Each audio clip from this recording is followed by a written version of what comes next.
ভক্তি জানিয়ে অতি কষ্ট স্বীকার করে আপনারা যারা আজকের গানটা এই এত বড় অনুষ্ঠানটা আয়োজন করেছেন। পাশাপাশি এখানে আছে জ্ঞানী গুণী মান্যী যারা আছেন, প্রত্যেকের প্রতি সালাম শ্রদ্ধা ভালোবাসা রাখি।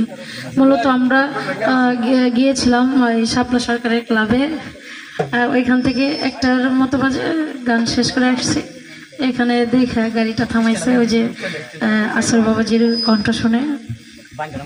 মূলত গান গাওয়ার জন্য উদ্দেশ্য না, সরকার সাহেব বললো যে আমাদের আসর সরকার গান গাইতেছে, একটু দেখে আসি।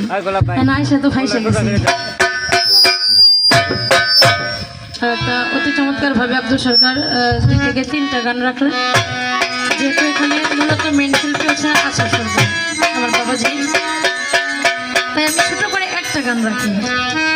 কারণ যারা গান গায়, গানের মাঝে যদি অন্য একটা আর্ট শিল্পী আসে খুব খারাপ লাগে, এটা আমার নিজেরা বুঝি।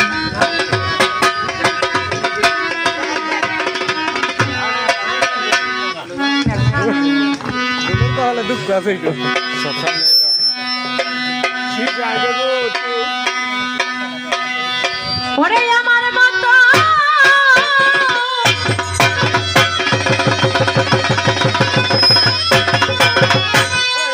দুঃখীরে যারা তারাই তোরে দেখতে চায় প্রাণে, দয়া ফিরে আমায় পা